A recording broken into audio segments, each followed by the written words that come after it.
How's it going, everyone? Welcome to another Easter recipe. Today we're making a super unique Italian Easter bread. Let's go to the kitchen and check it out. So here it is, the Casatiello. I can say for sure this is one of the most unique breads I've ever made. And you know me, I've made a lot of breads.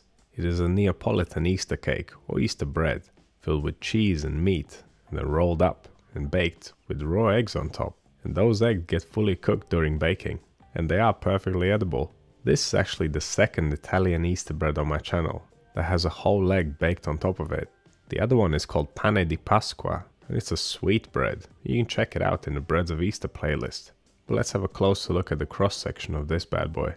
I'd say there's definitely a generous ratio of meat and cheese in this one and it tastes absolutely amazing. So I'll show you how to make it so you can enjoy it too. Let's get right to it and see what we need. There's not really anything special to this. Some white bread flour, yeast, salt, olive oil, water, and that's all for the dough. Some provolone cheese, which I couldn't get my hands on, so I'm using Emmental, which is a good substitute. We also need some parmesan, pancetta, and some salami. Whole salami would be nice, all I could get is slices. We'll need 4 raw whole eggs to top the bread. They should be washed and dried and kept at room temperature. We'll also need egg for brushing. As for the equipment, we'll need a bowl, scales, a dough scraper, a temperature probe, a brush and a rolling pin. Most importantly, we'll need a baking vessel. Normally it's baked in a special tin which has a raised middle to create that hole, but we can improvise. With just some parchment paper, a cake ring, a baking tray and a little ramekin or cup to place in the middle. And the result will be exactly the same. Another option would be one of these, which I considered, but it would make the bread quite high and not very wide. That would make it bake for a lot longer, but it could work in a pinch. Right, so let's get to it. This is a larger piece of dough, so I'm using slightly warmer water, because it will take longer to warm up. Of course, if you're a beginner and you don't know about temperature control, check out the Principles of Baking playlist. Right, grab a large bowl, add the water, follow that with the yeast, the salt, the olive oil, and give it all a good mix. You want to dissolve the salt and hydrate the yeast before adding the flour. And no, mixing yeast and salt will have no negative effects on the yeast. You'll find a video on the Principles of Baking playlist where I bust that old myth. Right, once everything's been mixed well, add the flour, grab your scraper and mix it to a dough. Mix it in a bowl until there's no more dry flour left. Then tip it out on the table and we can start kneading it. This is a low hydration dough, so it's not very sticky. And we can knead it by using the regular kneading method. What I like to do is press down and forwards with the heel of my right hand, and using the fingers of my left hand I fold the piece of dough under the heel of my right hand. Then turn it and repeat. You want to keep kneading this for around 7 minutes in total. If it does get a little bit sticky, just scrape it together and keep kneading. This stickiness comes from the tiny little bit of oil that we added at the beginning. Around 7 minutes later, your dough should be nice and cohesive and nice and smooth. Now we can pop this in the bowl and take its temperature. Around 25 to 26 degrees Celsius is just about right for this. That's about 77 to 79 Fahrenheit. If your dough is warmer, it will ferment more rapidly. If it's cooler, it will take longer. I'll cover it up and leave it for 1 hour. Halfway through bulk fermentation we'll give this dough a fold. Folding will equalize the temperature, will degas the dough and it will build some tension into it. And you see that in the end shape.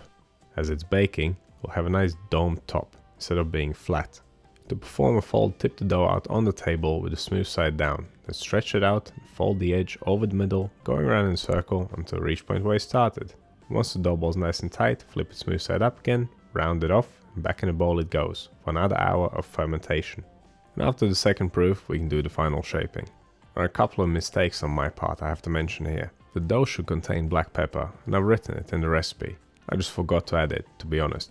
Another thing I forgot to show you is that you should pinch off 80 grams of this dough after mixing and leave it separately to ferment. That dough will be used to create the crosses to lay over the eggs, but all of this is in the written recipe. And of course the dough balls and the crosses will come into the scene just a few minutes later in the video. I would have filmed this again, but I ran out of time.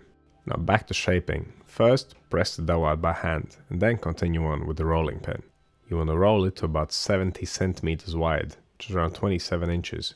And it definitely does need to be that big if you want to make a full circle. A quick note on the pancetta that I used.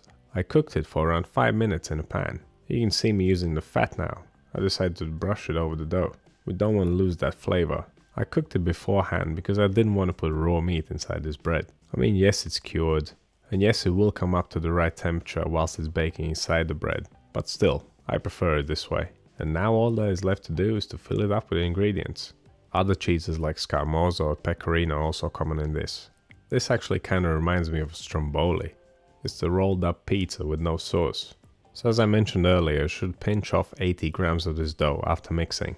And during bulk fermentation, as we're performing a fold on this dough, we also fold the other dough.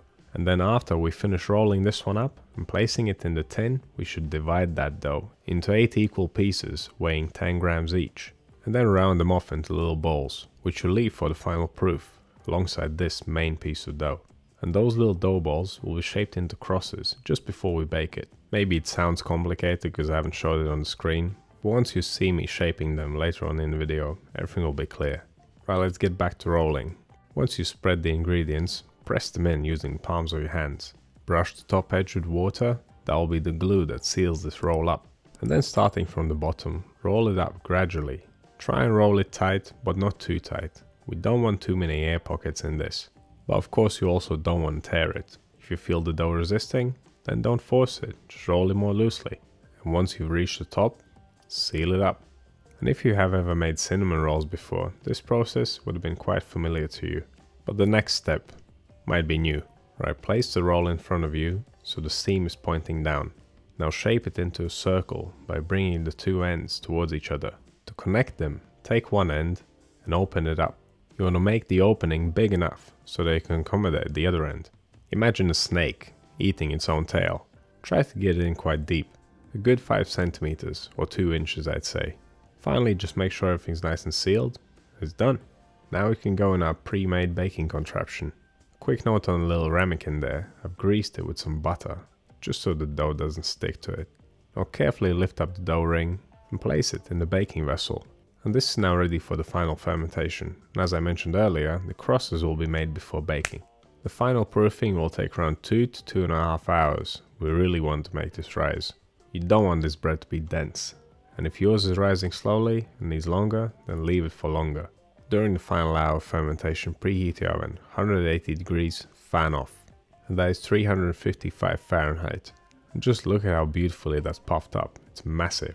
And here are the 8 dough balls that I was talking about. So just to make things clear again, I removed 80 grams of dough after mixing. I fermented that dough at the same time as the larger piece of dough. I also gave it a fold. Then it got divided and shaped into balls. It was shaped at the same point as the other dough. And then the ring and also these dough balls were left to ferment for the same amount of time during the final proof. Now we are ready to bake. Roll out your dough balls 2 at a time and lay them across an egg. I placed the eggs with the pointy end up, I think it looks better like that. And I made the dough long enough so I can connect it at the bottom. The eggs have been washed and dried. Also used a sponge to scrub off that little stamp that comes on them so they look a little bit better. The reason for keeping them at room temperature is that they may shatter if they're cold if you put them in the oven. Okay, it's time to place the eggs on the loaf. First, we'll give it a good egg wash. It's just 1 egg that I whisked, but be generous. This will give the loaf a beautiful golden brown crust. When it comes to placing the eggs on, you really want to do it with a little bit of force. Press them into the loaf as far as they go. They will spring back as they're baking. You don't want them coming back out and then leaning down on the side. Right, finally, just before baking, brush the little crosses with egg as well. At this point I was super excited, it looked really cool. Now because it's quite a large loaf, it will take some time to bake. You can definitely count on it being in the oven for an hour or so. And if you're ever unsure of the doneness of your loaf, you can take its temperature. If it reads above 94 degrees Celsius or 200 degrees Fahrenheit, it's ready. And that goes for any bread. But this looks just about ready, so let's get it out. And what an absolute beauty it is. I can't wait to tuck into this. Now remove the ring, remove the paper, and slide this on a rack. If you're baking often at home, you should definitely own a rack. It's just the best thing to use for cooling down any bread. If you were to place this on a solid surface, it would sweat and go soggy. Now remove the bottom paper, and we'll leave this to cool down. The reason for cooling it down is because we need to lift it in order to remove the ramekin. And a slightly cooler dough will be easier to handle and a lot less likely to break. And that's it. That's how I make Casatiello. I can assure you this is not authentic. I enjoy the technical side of baking. Traditions are secondary to me. This is an amazingly tasty bread, and it's made using correct principles of baking. But saying that, the original version would have been slow fermented overnight. But of course, if we are using the principles of baking, we can control this. And I wanted this bread today, not tomorrow. By the way, as I mentioned earlier, the eggs, they are perfectly edible. You would think that an hour in the oven would have turned the yolk that weird blue color it sometimes gets when it cooks for too long. But it doesn't. So what do you think of this bread? Which Easter bread's your favorite? Do let me know down in the comments. To see more videos like this one, click right here. Subscribe to the channel, click over here. Thank you so much for watching. I'll see you in the next one.